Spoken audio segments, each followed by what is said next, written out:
Assalamualaikum warahmatullahi wabarakatuh. Waalaikumsalam warahmatullahi wabarakatuh. Alhamdulillah wassalatu wassalamu ala Rasulillah wa ala alihi wa sahbihi wa mawalah. Amma ba'd. Kaum muslimin rahimakumullah, pada zaman ini kita umat Islam, utamanya para orang tua, dihadapkan pada problem pendidikan anak yang luar biasa pelik. Kalau dulu kita hanya berhadapan dengan masyarakat tetangga, sekolah, dan keluarga, sekarang ada faktor lain, yaitu media digital, di mana semua orang, termasuk anak-anak kita, bisa belajar secara mandiri apapun yang dikatakan, yang disiarkan oleh media digital itu. Pada saat itulah kemudian terjadi semacam gegar budaya yang luar biasa di kalangan umat Islam. Beberapa bahkan kehilangan tujuan, kebingungan, harus diapakan anak-anak itu. Di satu pihak, anak-anak mengikuti tren yang luar biasa di dunia digital, di mana dikatakan bahwa kebebasan adalah menjadi puncak dari tujuan hidup. Sementara kita tahu dalam Islam, tujuan hidup itu ditentukan oleh Al-Quran dan As-Sunnah dengan firman Allah dan sabda Rasulullah SAW. Semuanya diatur dengan rapi dan bagus. Nah, kali ini kita ingin berbincang tentang hal itu dengan Ustadz Muhammad Mahri. Assalamualaikum Ustadz. Waalaikumsalam warahmatullahi. Iya, alhamdulillah sudah bersama dengan kita Ustadz Muhammad Mahri. Kita akan mencoba mengkaji secara singkat barangkali bisa tentang bagaimana mestinya itu kita hadapi. Ustadz Muhammad,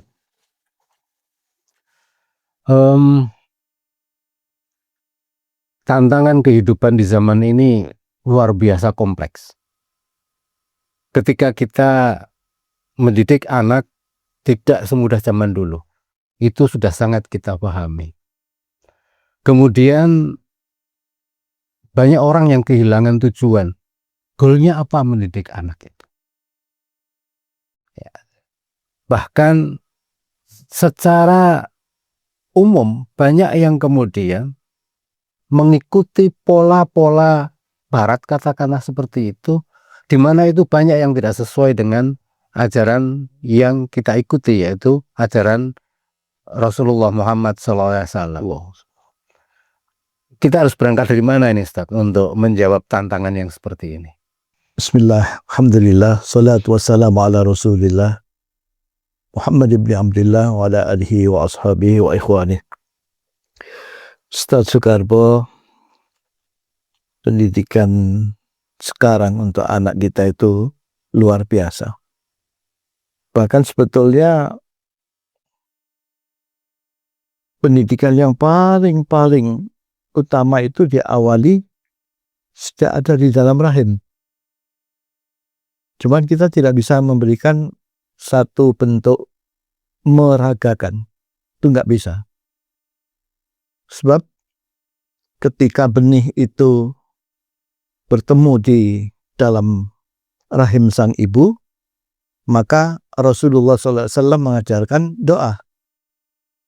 Yang doa itu sendiri untuk kepentingan pendidikan si calon bayi ini. Jadi besok kalau dia lahir, maka tentu kedua orang tuanya mengharapkan anak ini menjadi anak yang saleh, salihah, yang selamat dunia dan akhiratnya. Nah, dalam pertemuan itu bertanya malaikat, ya Allah, ini ada benih yang bertemu, ini mau jadi apa tidak ini ya Allah? Maka Allah menjawab, jadikan. Kalau jadi nanti laki-laki apa perempuan ya Allah? Terserah Allah. Allah jawab laki-laki. Baik. Kemudian pertanyaan berikutnya nih, ini yang ngeri-ngeri sedap ini. Besok kalau dia jadi manusia, dia orang yang selamat atau tidak? Oh. Ini andil pendidikan sangat kental ini. Bahkan Utsman bin Affan itu sampai-sampai memberikan zakat fitrah terhadap anaknya yang masih di dalam kandungan istri ya. Belum lahir ya. Masya Allah. Udah dikeluarkan zakatnya. Karena apa? Untuk kepentingan anak itu. Nah, lalu bagaimana ini tantangan ke depan? Bukan semakin mundur, semakin maju. Kita nggak boleh larut terbawa arus. Maka di dalam Al-Quran ada namanya surat Luqman. Luqman itu bukan nabi. Bukan nabi ya. Bukan nabi.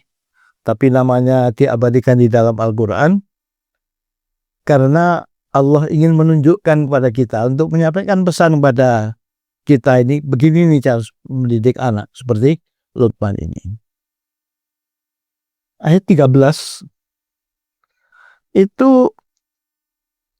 Allah sampaikan, wa yuqala Luqmanu libnihi wa huwa ya'idhuhu ya bunayya la tusyrik billah. Ketika Luqman itu memberikan pelajaran kepada anaknya, ya bunayya, dia panggil dengan kata bunayya. Mesra Ustaz ya. Mesra, bukan ya waladi, bukan. Ya bunayya, wahai anakku sayang. La tusyrik billah. Jangan engkau sekutukan Allah ya. Maksud mensekutukan di sini bukan berarti lalu nyembah batu atau nyembah keris atau nyembah apa yang lain, enggak. Tapi itu dalam bentuk lain. Ketergantungan kita terhadap dunia yang kelewatan itu sudah mensejajarkan antara Allah dengan dunia. Dan Allah enggak suka kalau disejajarkan dirinya dengan makhluk, itu Allah tidak mau. Walaupun dalam penciptaannya, ketika Allah menciptakan dunia ini, Allah tidak mau melihat wajahnya. Merah wajahnya Allah tuh dalam menciptakan dunia ini. Saking nggak senengnya. Lalu kenapa kok Allah ciptakan dunia ini? Ya, karena kita ke akhirat tuh lewat dunia dulu. Saya rasa tidak ada ya, Ustaz ya. Mungkin orang tanpa hidup di dunia langsung ketemu di akhirat, juga nggak ada. Pesan awal yang disampaikan oleh Luqman itu, jangan engkau sekutukan Allah. Karena kalau Allah itu disekutukan, maka tatanan rohani ini sudah bubar. Orang ini akan berjalan menurut nafsunya. Tapi kalau Allah yang membimbing, ini aman. Kemudian kalau kita turun lagi, ayat 14. Setelah Luqman berpesan, jangan engkau sekutukan Allah. Kemudian Allah sampaikan di dalam ayat ini, manis sekali bahasanya. Wa wassaynal insan. Nah ini, laki-laki insan yang disebut. Dan kami pesankan, kami wasiatkan kepada al-insan, jiwa manusia yang abstrak ini. Jadi pilihan kata itu penting banget ya Ustaz ya? Sangat penting. Karena itu sentuhan. Masya Allah. Sentuhan awal itu, yang dipilih itu hati kita. Dan kami pesankan kepada insan, hati manusia itu. Biwalidayhi, untuk berbuat baik kepada kedua orang tuanya. Kenapa? Hamalathu ummuh. Maka ibunya ini mengandungnya wahnan ala wahnin. Wahnan ala wahnin. Kepayahan di atas kepayahan. Jadi payahnya luar biasa. Bayangkan kalau ibu kita hamil selama 9 bulan, itu kandungan kan nggak bisa ditaruh di rumah. Miring sulit. Iya, tidur sulit. Tidur sulit. Iya. Misalnya miring atau mungkin terlentang. Tengkurap boleh nggak bisa. Nah, ya, habis kita. Maka kita diminta oleh Allah untuk berbuat baik kepada orang tua. Laki-laki orang tua mendapat peringkat nomor 2. Allah meletakkan orang tua ini nomor 2. Setelah dirinya, baru orang tua. Jadi ini dasar semua amal ya Ustadz ya. Tidak menyekutukan Allah, Iya. tauhid ya. Kemudian berbuat baik kepada orang tua. Ini dasar semuanya Ustadz. Semuanya dasar. Insya Allah. Dan ini umum. Kebetulan juga orang-orang yang bukan muslim pun kadang-kadang dia membaktikan dirinya kepada orang tuanya luar biasa. Pepatah dari negara lain. Dia bilang, kalau engkau ingin jadi raja, jadikan raja itu ibu bapakmu. Besok engkau akan jadi raja. Padahal dia bukan muslim. Nah ini 1400 tahun yang lalu kita punya Nabi Muhammad SAW sudah menerima firman Allah ini.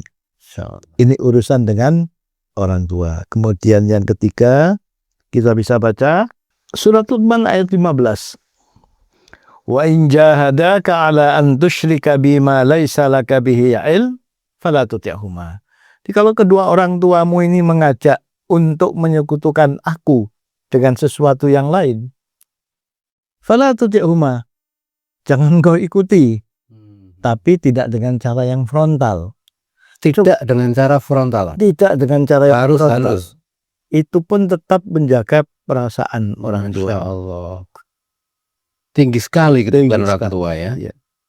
Padahal itu sudah jelas-jelas tidak seiman ya. Tidak ada iman. Kemudian ikutilah jalan orang-orang yang kembali kepadaku. Kita nggak bisa semena-mena dengan orang tua yang kadang-kadang mungkin nggak seagama. Banyak anak sama orang tua yang nggak satu agama. Nah ini kita nggak boleh bebas, tetap menjaga perasaannya. Nah kemudian yang ketiga, bagian yang ketiga dari surah Luqman ini menarik sekali ini. Ya. Allah Ta'ala menyampaikan selanjutnya, ya bunayya innaha intaku mithqala habbatin min khardalin. Wahai anakku, jika ada suatu masalah seberat biji sawi, fatakun fi sakhratin aw fis samawati aw fil ardi ya'ti bihallah. Yang berada di dalam batu atau di langit atau di bumi, niscaya Allah akan memberinya balasan. Innallaha latifun khabir. Kata-kata latif itu lembut. Allah itu maha lembut. Makanya tidak bisa ditembus untuk orang-orang yang berperilaku kasar. Allah itu lembut. Jadi di sini tekanannya biji zarwah, biji sawi kecil sekali ya. Itu termonitor. Artinya apa? Pesannya Luqman tadi setelah jangan menyekutukan Allah, berbuat baik kepada orang tua. Nah yang ketiga ini urusan horizontal ini Ustaz. Urusan horizontal, kita jangan punya masalah dengan orang sebesar biji sawi. Karena besok akan ditanya oleh Allah. Walaupun jauh kelihatan Ustaz ya. Kelihatan nampak. Kecil jauh Iya. tetap kelihatan. Dan walaupun yang berinteraksi dengan kita itu orang mungkin beda agama dengan kita, tetap besok hisabnya Allah itu berlaku. Maka Rasulullah SAW itu nggak pernah semena-mena dengan tetangganya yang bukan muslim. Tetap beliau itu senyum, murah senyum, enak dipandang, Menyenangkan. ya, dalam rangka untuk memberikan pendidikan kepada umatnya, tapi untuk urusan sosial.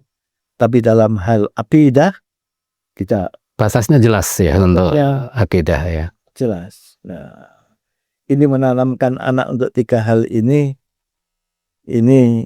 sulit sekali. Jadi memang rankingnya tertinggi itu kepada Allah, ranking kedua kepada manusia, ranking ketiga kepada sesamanya. Sangat mustahil orang itu atau anak itu bisa sukses untuk urusan muamalahnya sementara dengan orang tuanya nggak baik urusannya. Apalagi dengan Allah tidak. Ini mustahil. Ini orang baik, ini Masya Allah, ini orangnya. Iya, sholat ya? Enggak, dia sayangnya nggak sholat. Nah, apalagi nanti kalau dia sholat, belum sholat itu sudah begitu baik ya. Ya, itu yang kita ambil positif. Seperti itu Ustaz ya. Dan mudah-mudahan anak-anak kita diberikan kemudahan menuju ke sana itu. Begitu sahabat. Masya Allah, Masya Allah. Jadi dari apa yang disampaikan oleh Ustadz Muhammad tadi memberikan panduan kepada kita bahwa sebetulnya kita punya pegangan Quran, ya, bahwa untuk mendidik anak itu harus dimulai dari hal paling pokok yaitu tauhid, kemudian diikuti dengan kewajiban berbuat baik kepada orang tua dengan segala penjelasannya yang luar biasa, ya. Dan ini masih diikuti perkara-perkara lain yang sangat jelas. Jadi sebetulnya kita tidak perlu kebingungan mendidik anak itu harus seperti apa, karena panduannya sangat jelas.